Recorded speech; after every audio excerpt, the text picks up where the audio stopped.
ba senior physicians baboogera ku bulwadde ba interns teboogera njagala mukasambidde ambulireyo wano landmark case yali awozezza bwetuyita baloyo 10 talimu mu Uganda ya nani ekisooka mu rekodi z'eggwanga is not one of us ekyokubiri ye nani NRM ina abakazi bana NRM ina official abakazi ye NRM omukazi owokubiri ye DP mukazi waayo number 1 omukazi omulala UPC number 3 namba 4 bibina waliwo FDC ye NRM kati waliwo nendala ejjo omukazi owokuna yavudde munu be bakazi ba NRM yes NRM ya wasa NRM Haji yenze Haji Arun omusomi w'edduwa asangibwe Bulumagi ku luguudo lw'Ejjinja kola ku bintu ebyenjawulo ng'emuli endwadde zitawaanya abantu ababulijjo kola kwabo bonna abalina ebizibu mu mukwano bw'oba olina ebizibu mu mukwano jangu gyendi neeyonera nsobole okumalira ensonga kola ku mikisa egy'emirimu kola kwabo abaagala okugenda ebweru muntu ng'okozesebwa amajiini okozesebwa saitwani ebyo byonna mbikolako osobola okukozesa ennamba z'olaba ku screen ku 103 tonyezawo 3 radio 4 ensonsoze ne 10 katonyeza 7 radio 7 kosa 10 mobile katonyeza 7 radio 8 nze Adam Kungu programu entuga kwetulimba ne mwami Frank Gashumba buli lunaku bweruti olwa Monday tukutandisa week n'okutegeera ensonga nga bwe zitambula tuli ku executive order bwedda mugyesunze ndine mwami Gashumba mu programu entuga kkiriza kulamuseko tutandike butereevu mu omuzindaalo egyo tuwulire omukulu abatuwuliriza ku radio 4 ne radio 7 mutusonyiwe tudileyinzeemu naye tutandise kyekisinga obukulu yonna gye muli mbagamba nnyo nti oba oli Dubai oba oli Qatar oba oli Saudi Arabia oba oli Masaka oba oli Busoga oba oli Kabaale enkyukakyuka gye weetaaga mu bulamu bwo tera jja gikutuusaako gwe wennyini keera weepakasize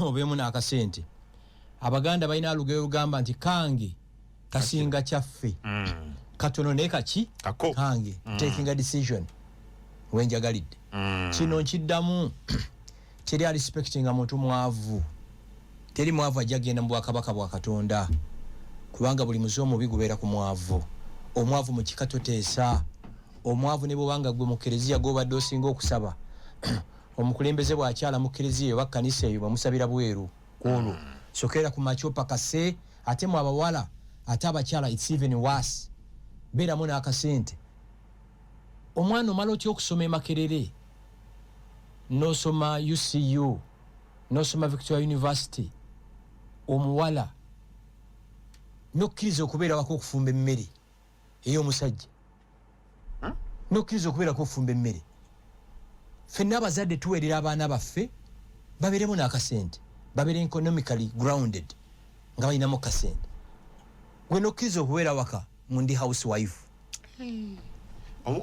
abasomye tebafumba mmere tebafumbira basajja mmere tontegedde n'agaana omukazi okukola n'asayitinga ekitabo na kino n'agaana omukazi okukola n'amuzaalamu abaana aba omukazi n'atuuka okuba nga ne bw'aba yeetaaga akantu akali simple akubira mikwano gye kyogeti omusajja yekka g'omusajja bw'oba toyagala mukyalawo akole abeere under someone mukolere mufunire ekyokukola ontegedde bw'oba toyagala mukyalawo akole mu bitongole alina bossi we gwe mufunire ekyaki ekyokukola tandika business omutandikire kuba ne maama wange agenda mu myaka 8 e Masaka yeepakasiza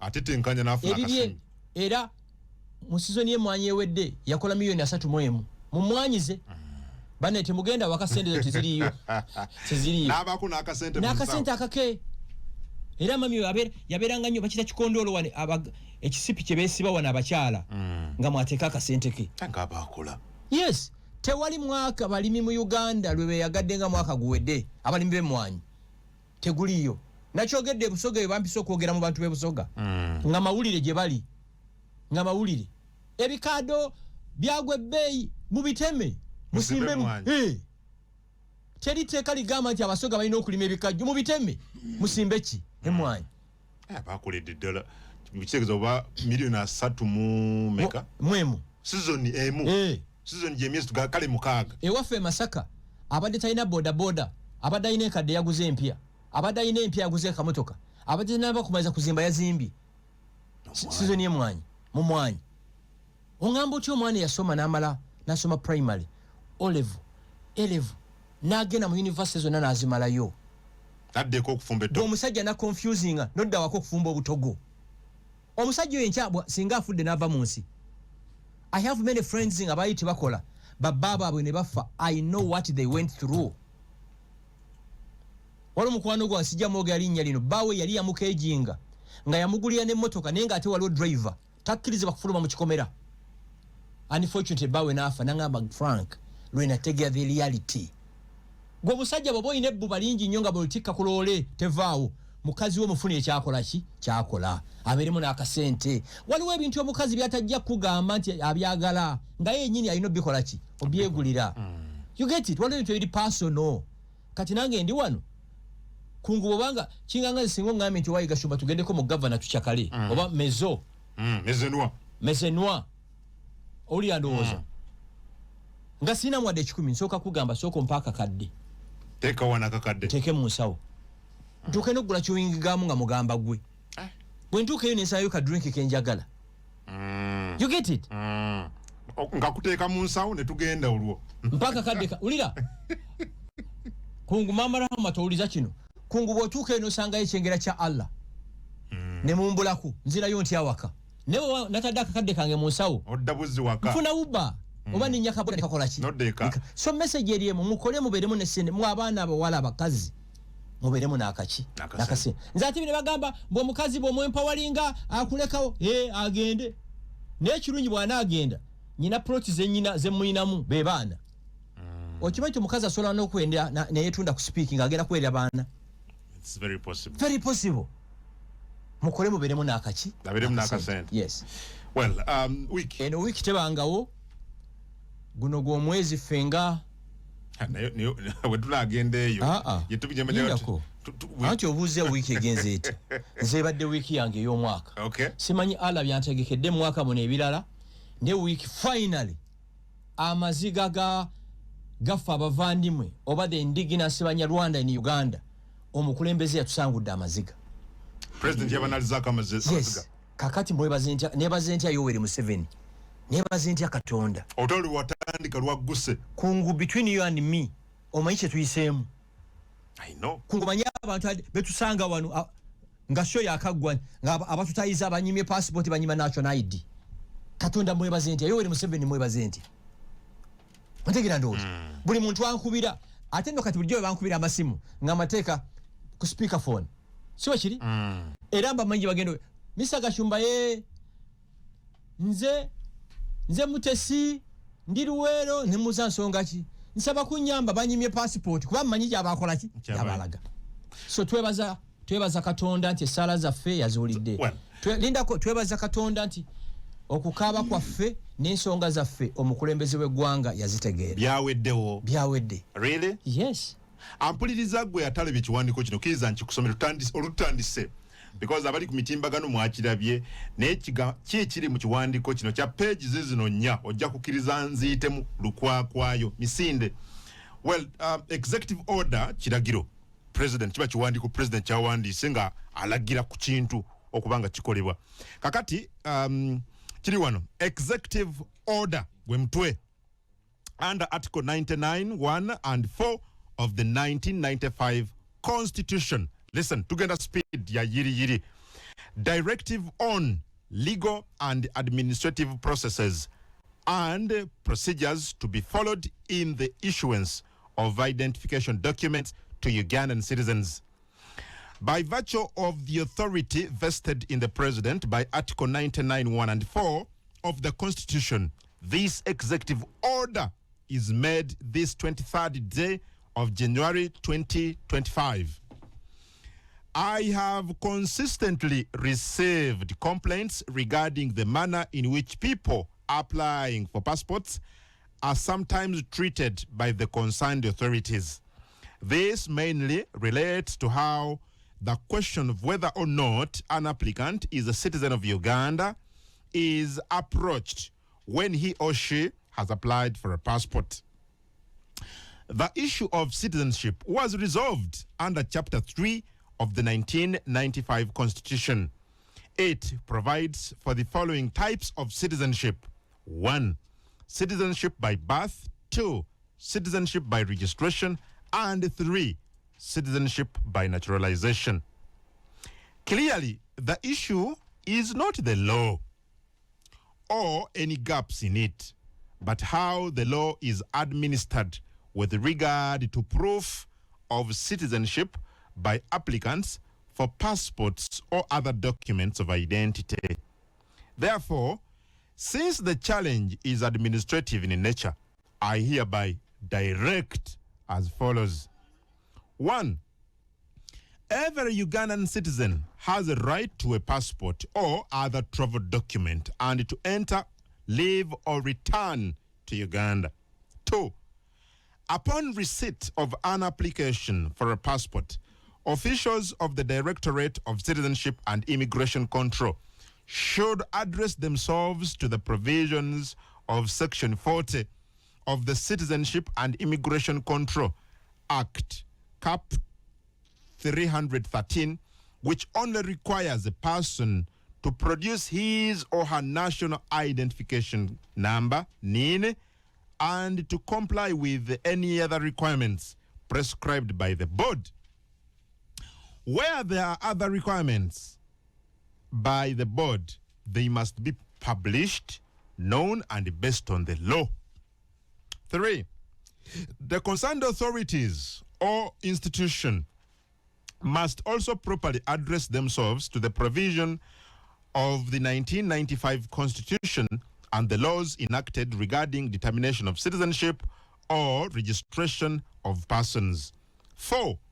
All administrative processes through which a person might be required to prove citizenship, especially by birth, must uphold the dignity of all persons, and no requirement not provided for or contemplated under the law should be applied. 5. The immigration officials should be mindful that citizenship by birth is inherent and not given by immigration. Not given by immigration officials. And that there must be a presumption of citizenship unless an immigration officer has cogent and reliable evidence that the information submitted by the applicant is not true. 6. It is the duty of the immigration officer to bring forth evidence that the information submitted by the applicant regarding their citizenship by birth is inaccurate, and forward the same to NIRA or appropriate action in accordance with the Registration of Persons Act, Cap 332. The duty is not on the applicant. 7. The Directorate of Citizenship and Immigration Control should not confiscate or cancel national identity cards issued by NIRA without following due process prescribed by law, mindful of every person's right to be heard and the right to access services. An immigration officer's first option should be to have any anomalies identified in the particulars of an applicant addressed by NIRA. 8. It is not the mandate of the Directorate of Citizenship and Immigration Control to investigate citizenship by birth and should therefore be a person about the veracity of the information provided by the applicant for a passport who has indicated that they are a citizen by birth. That Directorate should refer the matter to NIRA in accordance with the process prescribed under the Registration of Persons Act. The documents required for the purpose of registering an applicant by NIRA are as prescribed in the relevant law.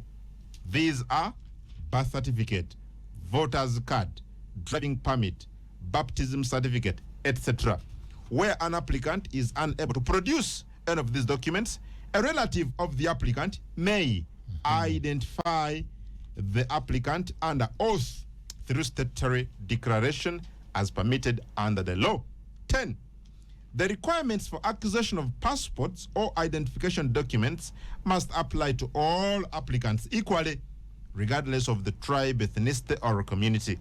And 11, if the applicant's application is supported by a letter from the local authorities and corroboration by notable elders where necessary, the applicant should be promptly issued with a national identification card or passport.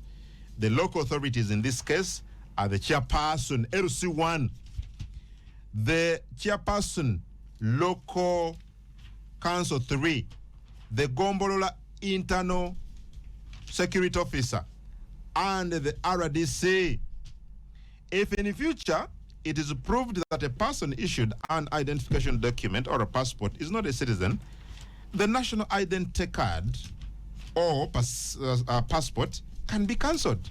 And lastly, presently the law does not accord automatic citizenship to children of citizen by birth and by naturalization. A citizen produces a citizen. The Minister of Internal Affairs and the Attorney General are directed to immediately have this anomaly addressed. Kiwandiko oba baluwa ya president. Kiragiro cha president nga bowulidde. Radio 4. Radio 4. Ensusuzi. 13.3 Fama. Yes, kiragiro cha president. Wekityo. Kati kungu bulijjo sibye tugamba bino. The exact things you've been saying here. Abatuuza ku Radio 4, Radio 7 ne Radio 8. Constitution ya Uganda egamba, the 1995 Constitution, okubeera munna Uganda kijja fa okubeera munnansi kyekimu. To be a Ugandan, you must belong to the below listed indigenous communities that existed in Uganda before February 1926. These indigenous communities, in bracket, tribes, Baganda, Bacholi, Balango, Bateso, they are over 62. Yeah. Among the 62 indigenous communities, Banyarwanda number 24. Bogerwako. Yes. They were here before 1926. Actually, Banyarwanda bababala in 1911 census as an indigenous community.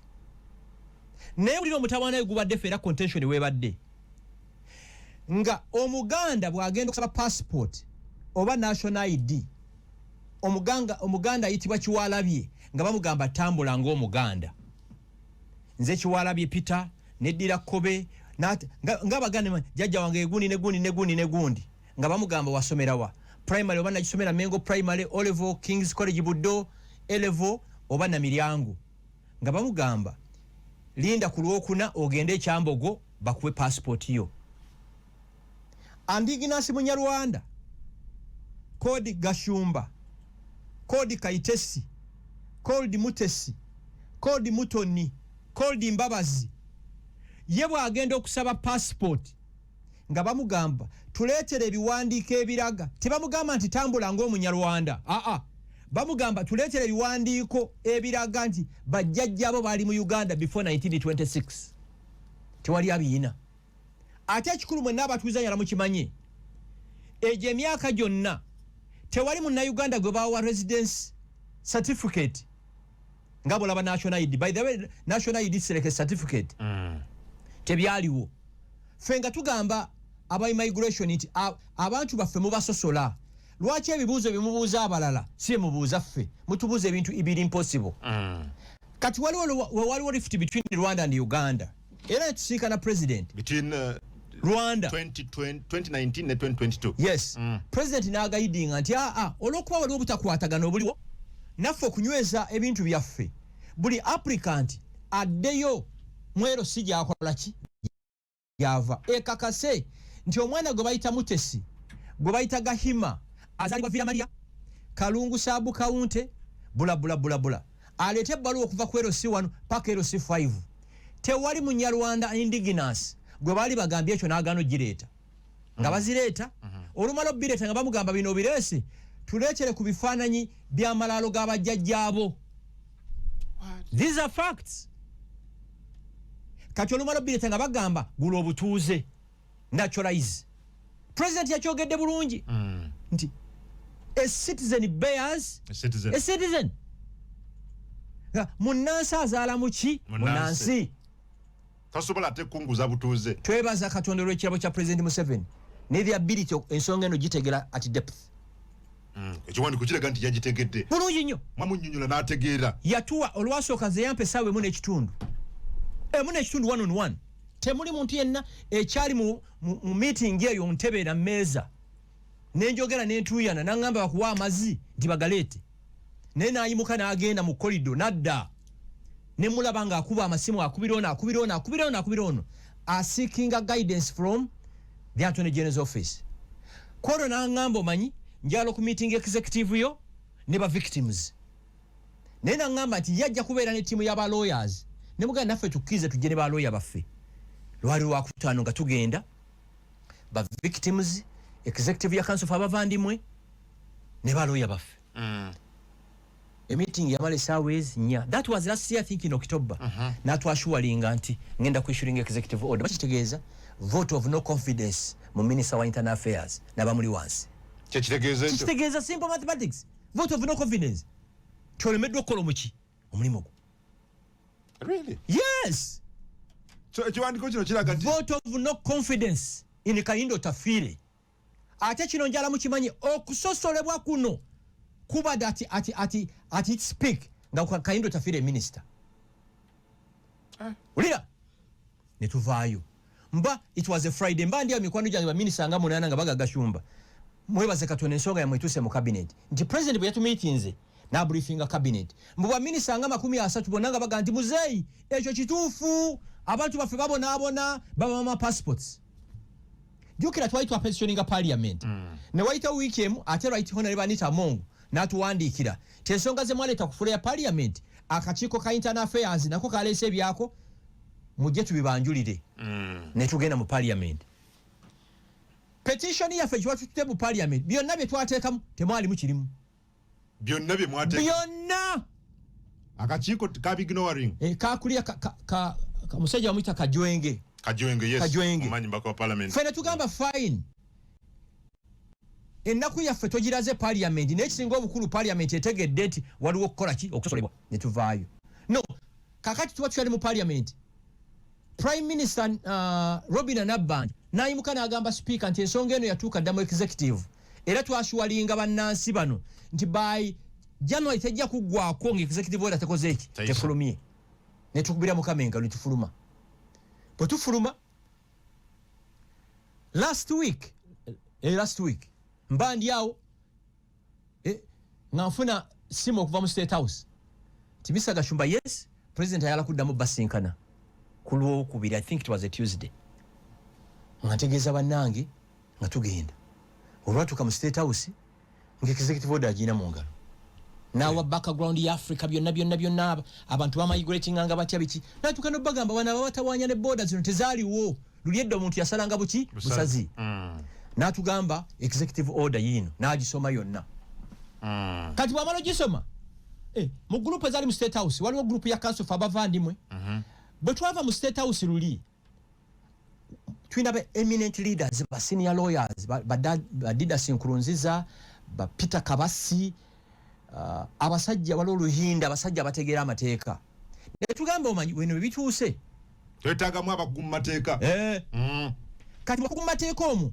ate mulimu n'abalala bagadi Gasaatura yali mu CA mulimu mateeka jeno mateeka mulimu Father Mwerekande mulimu Dr. Njenzi ne tusalawo tuconstitutinga akakiiko ba lawyers bagende maaso na kino ekintu ffe bagashumba we tukoma kati mu president ali very wise mu meeting yo Tuesday mwalimu group 3 mulimu council of abavandimwe mulimu bano eminent leaders kati wone group ya Kananura Donat Kananura group ya Donat Kananura mwe mulimbidde ne Kayitana kati president yamala kusoma executive order mwenanga group sasa tuwezire tuli awo tutudde nagamba kiri wa Kiwano Anthony General take over the meeting now kati ndi openings officially buli omu n'ayogera yasooka okwanika alimbidde n'awanika mbidde kyeyasooka ogamba president sebo omukulembeze nkwebaza okuba morally ne financially one supporting ngenda mu EALA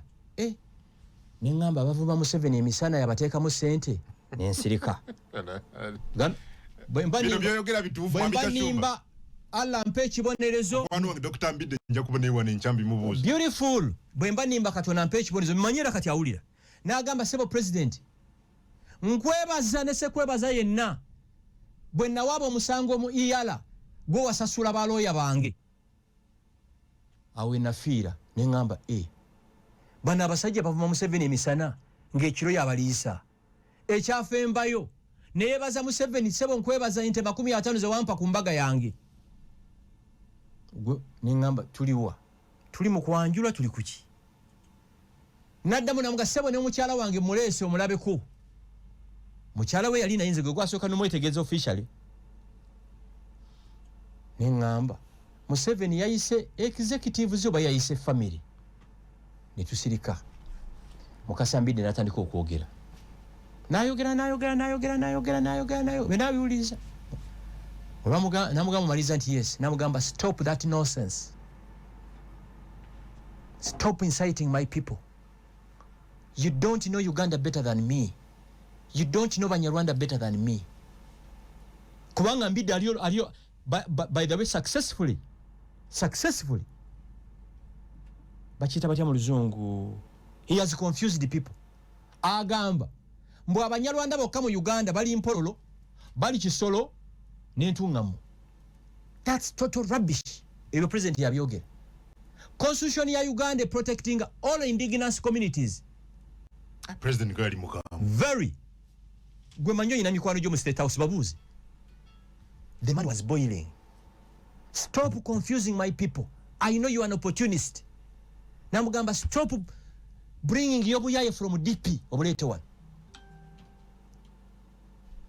Olira eri agenzo kubba show. President nagamba kiriwa, you bring that executive order and signing kakati. Kakati Mr. Kiriwa namugamba Mr. President waliwo byenjalo okwongera byakapyalinzaawo kakati.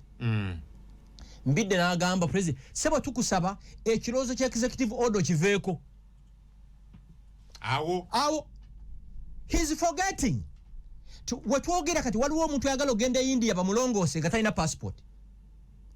He's forgetting nti waliwo omwana gwe bawa scholarship ngeggwako mu March bw'aba tafunye passport ebeefudde.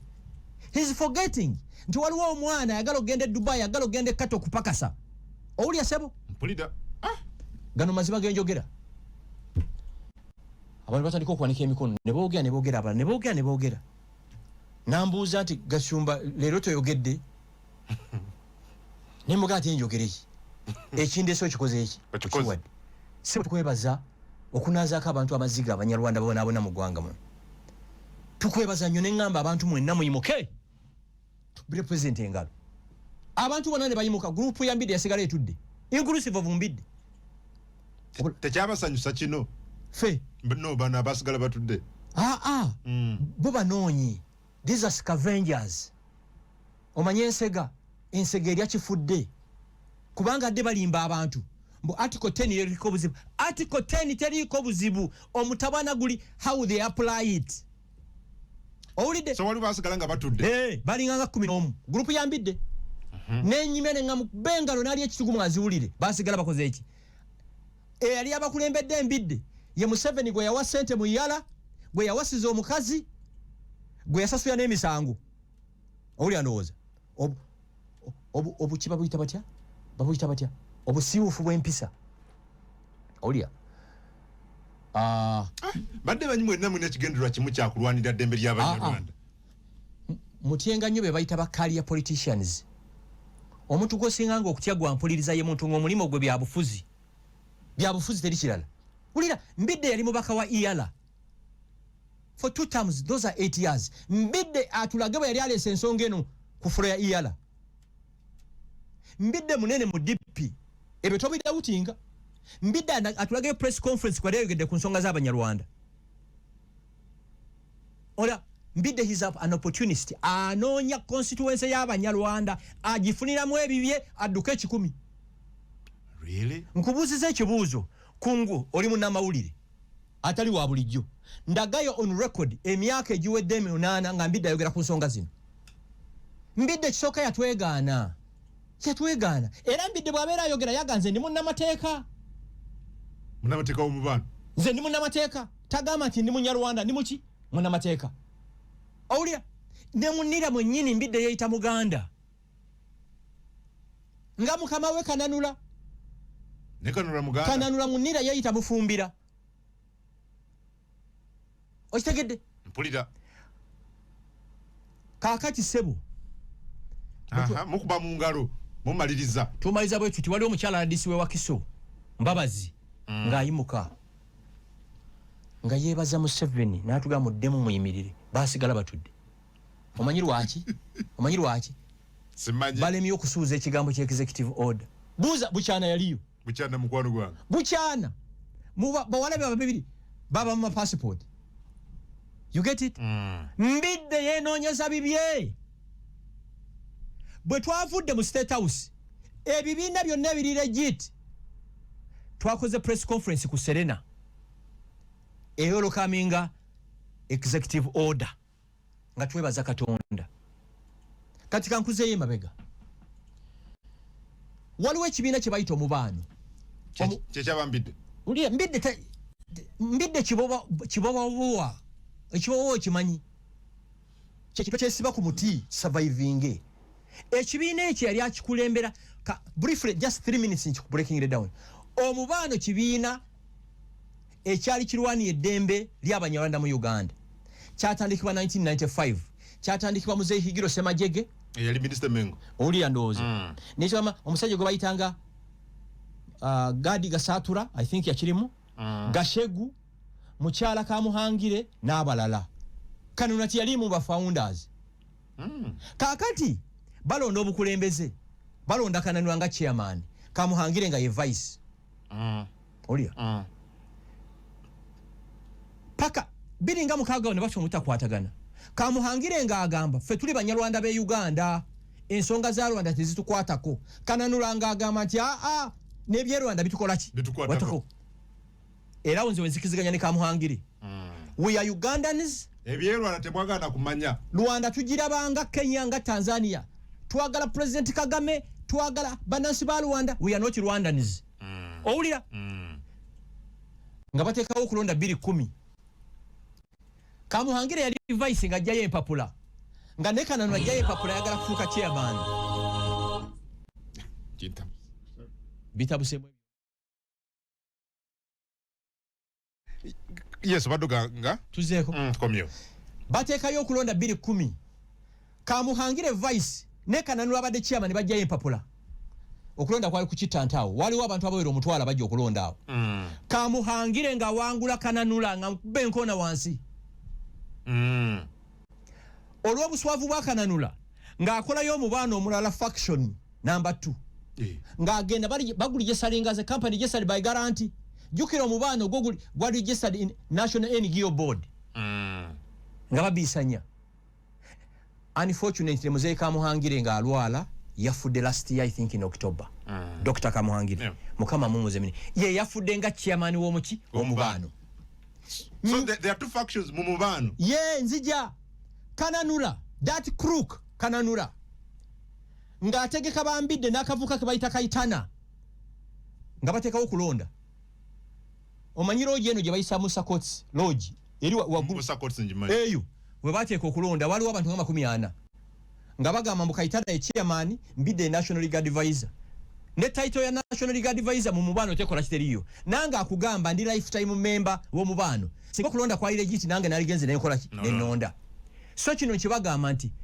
Omubano eyali agukulya Muzeeyi Kamuhangire yafa tewabanga okulonda kwonna omuntu akolagana n'Embidde ne Kayitana ne Kananula ng'abakulembeze b'Abanyarwanda it's a fraud okolagana nabo ku lulwo mulabe bakuba mawulire nti bw'okolagana n'ekkungu these are facts Antoine Mukoti bajja kutwala mu Antoine Mukoti bitebyo biri mwami Gashumba Antoine Mukoti these are facts you get it as we speak there is no leadership for Mubano enjanja kuba ne honorable Mbidde nambi mubuze fine bimubuze tugenda kuleppuka kuba tukoyo obulimba tukoyo ku confusing abantu baffe these are facts Antoine Mukoti nti nimbye okulonda kw'Omubano kubeeranga national holiday mu Banyarwanda bonna babeerawo ontegeera kati kyafu okimanyi anoonya constituency anoonya Museveni amulaba atya kyekyo kubanga Mbidde eri mubaka wa ER teriiwo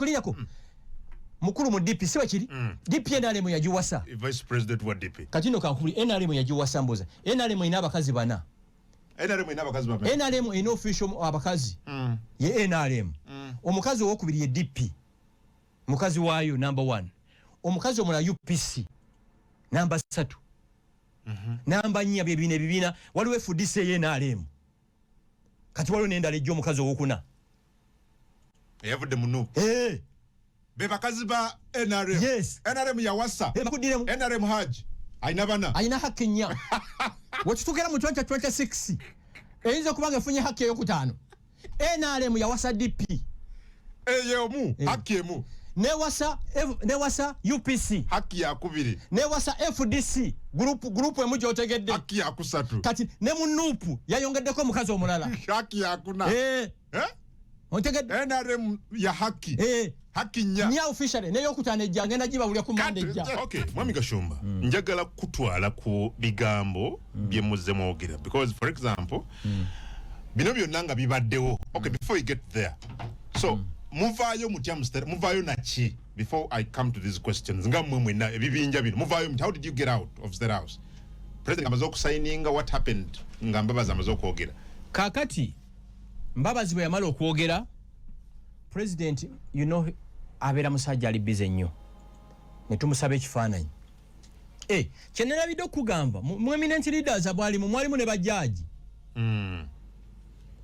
kakati ne tumusaba ekifaananyi group photo ne tufuluma ebweru ne twekubisa ebifaananyi era group yambiddeyo negamba bo baagalayo ekyabwe nga bo n'agaana era bw'olaba ekifaananyi ekyo ku madaala bwe bategeera nti agaanye ne beekikiitikamu mu kino ekibadde official kati nze olwafuluma nenkola ka video nti kigozi executive order fulumi nalaba akatambula nga tolaga face yo nga daga State House nga mpulira ddoboozi na State House amawulire amalungi okuva wa Saabalwanyi you people kyemwerabira ensi eno yonna kwe tuli kuliko Katonda eyatonda emigga ennyanja ebisolo ebikambwe n'ebitali bikambwe ne mu Uganda mulimu Katonda waamu ye president waki egwanga kunguka video yako lwakata simu zenfuna sizifunanga mu bulamu bwange nga bakubuuza kiki tubulire buli omu akubulya testimony ye nyina saluni mwe nabadde oli nankubira essimu ne mugamba nti wa executive order ebyo byawedde bya passport waliwo omukazi namusanzeemu nga simumanyi yadde mu dryer n'avaamu yadde aliranye dryer n'avaamu najja okumubuuza Gashumba biki byeyogera ebyo kyogamba abantu baffe agenda bawa passport nti nga naye yakivaako so we are extremely happy we are extremely grateful to the president of Uganda issuing an executive order solving ebizibu byaffe teri munyarwanda yenna atayagala executive order kubanga ebibadde bitukayanya nga tugamba article 10 ntuufu ne bagimplementinga selectively yabituwadde okay well nina wano ebimu ku bigambo n'ekiwandiiko kyafulumiziddwa honorable Fred Mukasa Mbidde ku mukutu gwe ogwa X aliko radio 4 genda ku mukutu gwa Dr. Mbidde ku X olabe ye kikyayogera ku executive order nga bakavaayo jjukira bano bonna ideally nzenga mu Uganda ali badde ndowooza nti baserving interests ezimu but let's get there. Dr. Mbidde yagambye bw'ati kino nga kyakabaawo nti we reject executive order eri gye nkusomedde agambye we reject the executive order Banyarwanda citizenship. One, the order presents Kinyarwanda speakers except those from Pororo, Kisoro, Ntungamo as non-Ugandans that should apply for naturalization as non-citizens. Two, it risks making over 6 million persons born in Uganda stateless and violates international and sub-regional human rights instruments. Three, we have resolved to take the matter before the East African Court of Justice for proper adjudication. And four, we call for a fresh and urgent dialogue with the President for a fair solution. And five, our amendment of Article 10 campaign is hereby reloaded, and we shall continue to transform our community. Banyarwanda rights matter. Oyo Dr. Mbide bwatyo bwakoze era nayongera ku wano the executive order applies solely to Ugandan citizens with no relevance to Banyarwanda. Our objective is to have Article 10 of the Constitution amended to ensure that all individuals born in Uganda on the basis of the 1965 Independence Constitution threshold are recognized as citizens by birth. Without this amendment, 6 million Kinyarwanda speakers remain stateless, contrary to the original position, but rest in the schedule to the British Protected Persons Order of 1934. What Honorable Mbide bwe yawanza ku kyo kati oyala responding ku Mbide ngani as the lawyer of the other group. But tweet about lawyer 10 talimu mu Uganda. But tweet about lawyer 10 mu Uganda talimu. Njagala Mukasa Mbide ambulireyo wano landmark case yali awozezza. Simple. Njagala Mukasa Mbide ambulireyo omuntu omugwe yali ajje mu court bail mufunira bail nga musango gwa amaanyi. Mubaloyo 10 talimu. Ba senior physicians baboogera ku bulwadde, ba interns teboogera. Ba senior physicians, ba senior lawyers, eminent lawyers, ba Peter Kabasi, ba Didas Nkurunziza, ba lawyer besagala kwogera kuno constitutional lawyers bakugamba nti ekyo kye baba wadde president yakoze clarification. Please Mbide in this. Mbide is not one of us. He's not. Mbide anonya constituency y'Abanyarwanda gifuniramu. Era yebwe abayogera yita lawyer.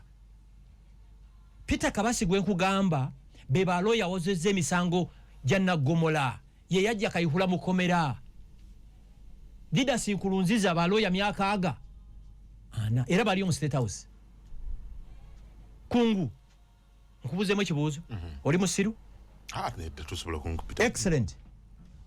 Twava mu State House on Tuesday.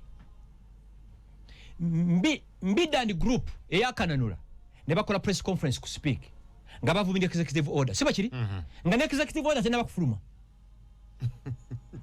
sebo nziramu kitufu yiba kikola nga tena fuluma kakati o celebrating otya ti omwana we yayise ebigezo nga yunebu tena babiririzinga kitegeeza either ine yakubiddeko ebiki ebibuuzo president executive order yagifulumiza on Friday.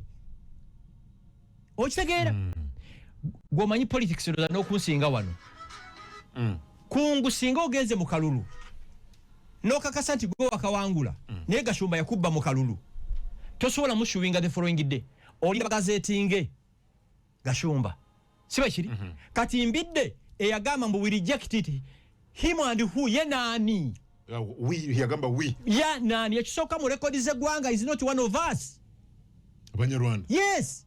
Ekyokubiri ye nani yavumira executive order on Wednesday nga tena bakufuluma executive order yafulumye ku Friday sawa nga 8 nibye ekyo kyokka kikulaga kyali konti kiki golaba ki mu kino byonna schema.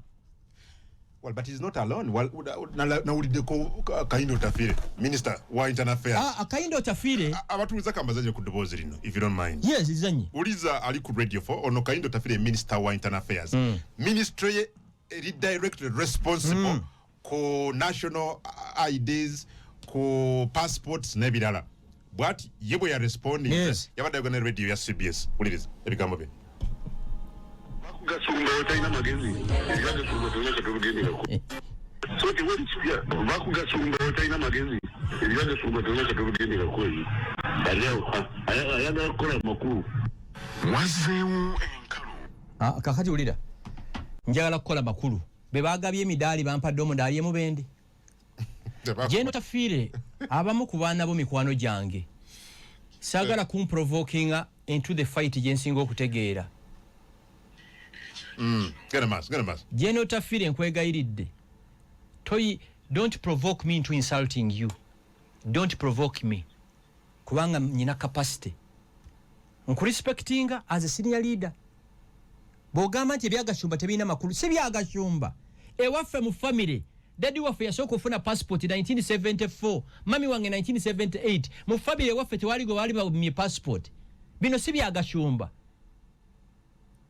Bya bannansi banna Uganda Abanyarwanda abadde banyigirizibwa si byange singa executive order bagise the Gashumba executive order waligambe Gashumba ina kyakola ki leader ko ekirala president yagambye indigenous communities executive order by the way pointing out to Banyarwanda bonna bana Uganda ekirala Otafiire the president issuing an executive order, it's a vote of no confidence in him.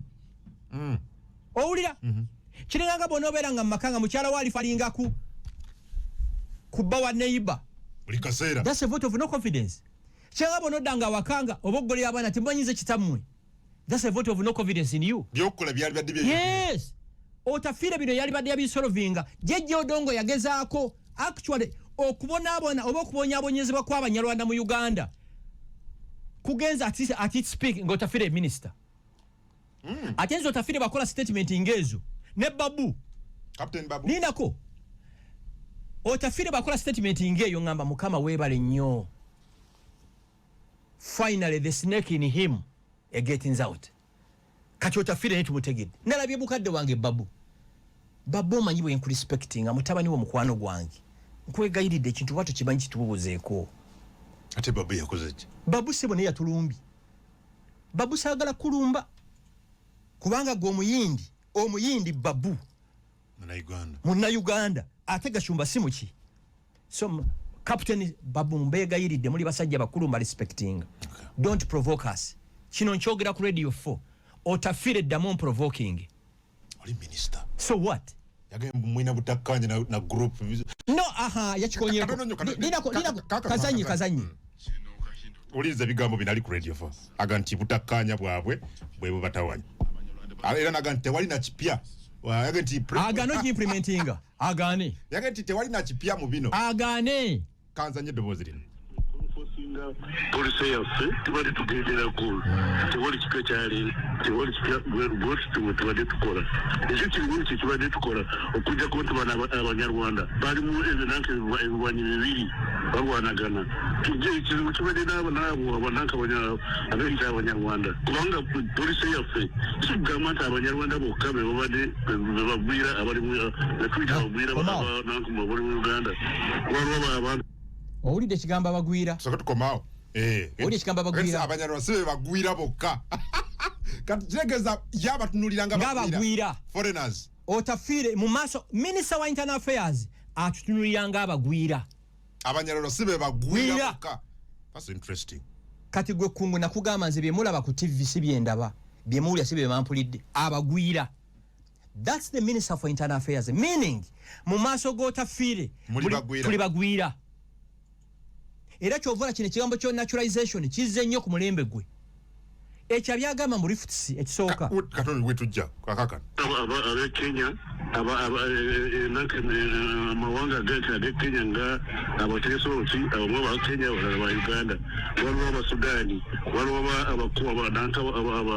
abakonjo waliwo abamadi kubanga waliwo amawanga mangi agagawana Uganda n'emiriraano eyo wali polisi yaffe tewali kipya okujja ku nti waliwo entalo wakati w'abavandimwe n'abagundi n'omubano kyekibadde ekizibu kinuuka akatulira ntalo wakati wa ekisooka alimba fene entalo ezo zayogera tiziriiwo minisita ayinza okubanga ayogeza wulira ffe tugamba bwe tuti ffe tugamba nti article 10 it protecting bali bagamba kyekizibu mbidde yagala gikozesa kino nkikugamba mu Uganda muno tewali muntu gwe sisinkanangako naye twagezaako sigumuseebirize okusinkana Otafiire oyo ng'ali elusive atugambye abagwira olulimi lukoze ako nadde sikawulidde gwe toyinza kawulira kuba tikakkuba kati mu maaso g'Otafiire tuli bagwira Otafiire I dare you ddamu nvume olabula minisita so what yajjayo enjuba Otafiire yasoose okubeera minister internal affairs yasoose okubeera minister internal affairs abantu balwa mu offices bafuna comfort yeyo Otafiire okuva lwe bava mu nsiko teyeguliranga lita y'amafuta ffe tumugulira amafuta abantu bakuginowalinga tebasobola tebasobola ne Museveni bamuginowalinga mu nsiko 1980 n'amaliza nga president okimanyi nti Obote yagambako Museveni yo mbajja kuva mu nsiko ng'ameze n'omukira ng'enkima tiyawamba buyinza kati president kungu bwe twatandika council for abavandimwe ojjukira bukimu we are underdogs we are nothing bebali bayisaamu maaso bebali executive order. You get it? Otafire. You dare him? I dare you. Captain Francis Babu, dare. Obanja gala batuwe debate ize ne Babu. Obana Otafire oyo kunsonga eno. Oyaga you. Yes. Go to the wali. Yes, naye ali wano. Jeno Otafire dare insult me again. Francis Babu bino bingira muwa.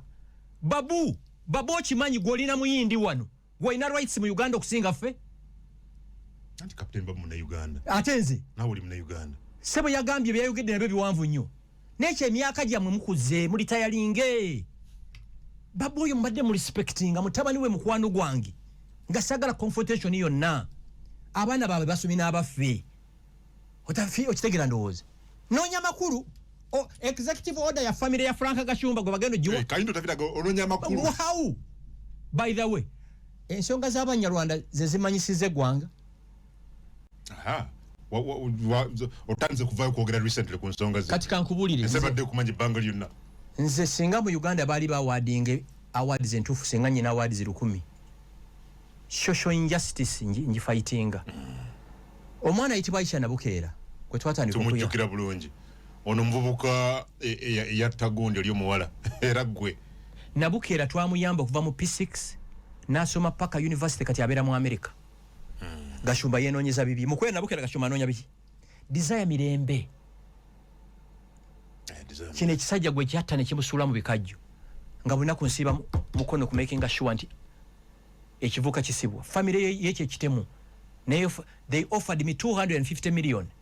Sagala sente era nayo noonya byange. Kati ekifembye kino. Kyabavandimwe. You get it? Kwanza nyina passport. Ze nyina passport je nyina ndoza yakuna. Ne jula no kwatera. Wali wayinza okumashira passport? No way.